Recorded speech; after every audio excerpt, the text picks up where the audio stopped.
मुर्गी पालन कम समय में अच्छा लाभ देने वाला व्यवसाय है और इस व्यवसाय की सफलता का मुख्य आधार है मौसम के अनुसार इनकी देखरेख एवं प्रबंधन, जहां पर किसान अक्सर लापरवाही कर जाते हैं और इसका नतीजा यह होता है कि मुर्गियां कई के प्रकार के रोगों की चपेट में आ जाती हैं और सही समय पर उचित प्रबंधन न करने पर इनकी मृत्यु भी होने लगती है।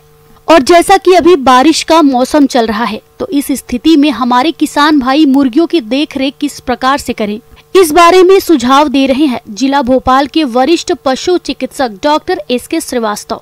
जहाँ तक मुर्गियों के आवास प्रबंधन की बात है, विशेष करके जो हमारा अभी मौसम चल रहा है, बरसात का मौसम, उसमें हमको कई सारी सावधानियों के साथ हमको व्यवस्थाएं बनानी पड़ती हैं।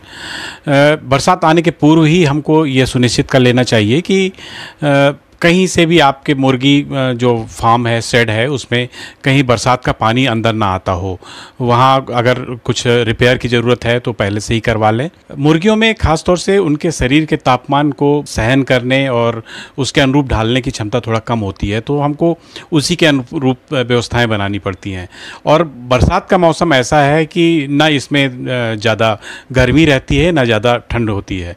अगर बहुत दिनों तक, मान लीजिए 3-4 दिन तक लगातार पानी बरसता रहा तो ठंडक हो जाएगी, तो हमको उसके अनुसार व्यवस्थाएं सुनिश्चित करनी होती हैं। अगर 3-4 दिन अगर बारिश नहीं हुई तो गर्मी अत्यधिक पड़ने लगती है। तो ये व्यवस्थाएं हमेशा ध्यान में रखकर ही जो आवास प्रबंधन है उसकी व्यवस्था करनी चाहिए।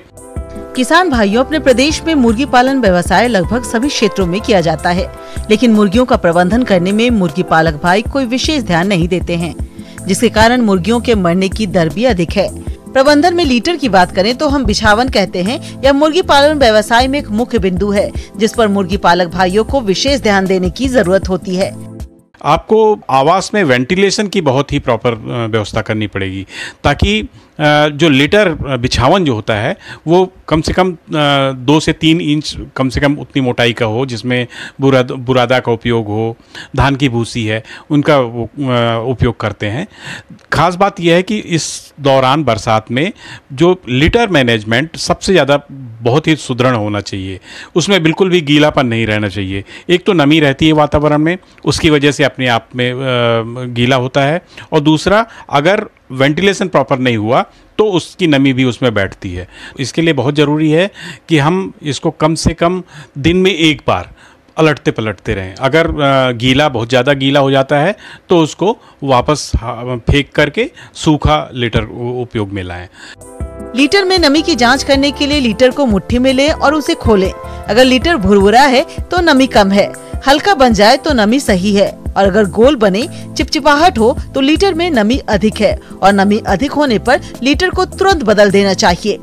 अगर और व्यवस्थाएं सुदृढ़ करनी है तो उसमें थोड़ा सा मात्रा में चूना का भी आप मिक्स कर सकते हैं लीटर में। उसके अलावा भी आपको जो है बरसात के समय आप देखते हैं कि आसपास मक्खी मच्छर बहुत ज़्यादा होते हैं, क्योंकि आसपास कीचड़ इकट्ठा होता है। तो उसकी व्यवस्था हमको बहुत ही समय पर पूर्व में ही व्यवस्था ऐसी बनानी चाहिए कि आसपास पानी इकट्ठा ना हो शेड के अंदर, ना ही शेड के बाहर। जहाँ तक बरसात के ऋतु में आहार प्रबंधन की बात है, तो उसके लिए हमको सबसे ज़्यादा सावधानी बरतनी चाहिए, उसको संतुलित आहार मिलता रहे। और दूसरा, इनका स्टोर, जो फूड का स्टोर है, बहुत ही अच्छी जगह जो लीक प्रूफ हो, जहाँ पानी अंदर न जाता हो, सूखे वातावरण में करना चाहिए। बोरों में कोई छेद ना हो, चूहे नुकसान न पहुँचाने पाएँ। और इसके साथ ही साथ उनमें जो सबसे ज़्यादा प्रभावित करता है फंगल इन्फेक्शन, अफ्लाटॉक्सिकोसिस कहलाता है, जिसकी वजह से मुर्गियों में यह धीरे धीरे यह इन्फेक्शन, अगर हम संक्रमित फूड खिलाएंगे मुर्गियों को तो उनकी ग्रोथ में बहुत मार खाता है ना।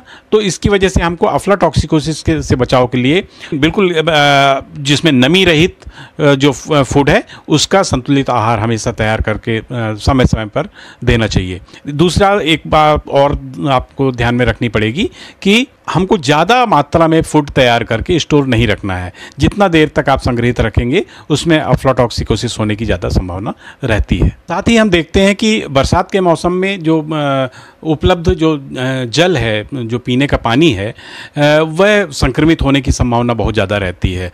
अधिकतर हमारे मुर्गी पालक उपयोग करते हैं बोर का पानी अपनी मुर्गियों के लिए। तो उस समय देखिए कि सबसे पहले तो आप बोर का पानी तो उपयोग करें, कोई बात नहीं है, लेकिन उसमें जो वाटर सैनिटाइज़र है वो आप डबल डोज में उपयोग करें, ताकि जो संक्रमण की जो संभावनाएं हैं, बरसात का पानी जो मिक्स होता है उसमें, उससे आपको काफ़ी हद तक निजात मिल जाती है। और दूसरा, समय समय पर आप बरसात आने के समय और उसके 15-20 दिन के अंतराल में हर बार जो वाटर सप्लाई सिस्टम है उसको भी आप विसंक्रमित करते रहें, ताकि किसी भी तरह का संक्रमण इकट्ठा ना होने पाए। नहीं तो मुर्गियों में मृत्यु दर और बाकी बीमारियां आने की संभावना बहुत ज़्यादा हो जाती है। मुर्गियों में आने वाली घातक बीमारियों के कारण मुर्गी पालक किसानों को आर्थिक हानि का सामना करना पड़ता है। तो आप इन रोगों से अपने मुर्गियों को बचाने के लिए टीकाकरण कैसे करें, आइए जानते हैं। जहाँ तक हम टीकाकरण की बात करें, पहला टीका तो हैचरी में ही लग जाता है, जिसको मैरेक्स टीका बोलते हैं। दूसरा टीका 1 हफ्ते पूरा होने के पहले F1 लसोटा का टीका हम मुर्गियों में फार्म में दे देते हैं। ये 1 बूंद नाक में, 1 बूंद आँख में दिया जाता है। आजकल लोग सीधे पानी में भी घोल के करने लगे हैं। जैसे ही दूसरा हफ्ता आता है, एक बीमारी होती है इन्फेक्शियस बर्सल डिजीज़, गम्बोरो बीमारी भी बोलते हैं। इसमें भी बहुत ज़्यादा मृत्यु दर होती है। तो इस बीमारी का भी टीका हम मुर्गियों को दूसरे हफ्ते में दे देते हैं। फिर तीसरा हफ्ता जैसे ही पूरा होता है, वैसे ही हम एक बार फिर से रानीखेत बीमारी का टीका, जो पहला टीका लगाया था हमने फॉर्म में पहले हफ्ते में, उसी का दूसरा टीका उसमें F1 का लगाते हैं। तो ये इस तरह से 3 टीके तो आवश्यक ही हैं। ऐसे इलाके, ऐसे क्षेत्र जहाँ पर गम्बोरो बीमारी बहुत ज़्यादा है, तो चौथे हफ्ते में गम्बोरो बीमारी का रिपीट टीका भी दिया जाता है। जो मुर्गी पालक भाई जो लेयर्स अंडे उत्पादन के लिए मुर्गियाँ पालते हैं, उनको आगे भी टीकाकरण जारी रखना पड़ता है। जैसे हम R2B का वैक्सीन करते हैं, जो रानीखेत बीमारी होती है, उसका टीका एक और 28 से 35 दिन के बीच में एक और देते हैं, और इसके बाद फिर गम्बोरो का एक वैक्सीन और दिया जाता है। इसी तरह से उम्र के और आगे बढ़ने पर उनको इन्फेक्शियस ब्रोंकाइटिस का टीका लगाना पड़ेगा। ये सारे टीके आवश्यक तौर पे लगवाते जाएं तो आपके बीमारियों में, मुर्गियों की बीमारियों में काफ़ी निजात मिलती है।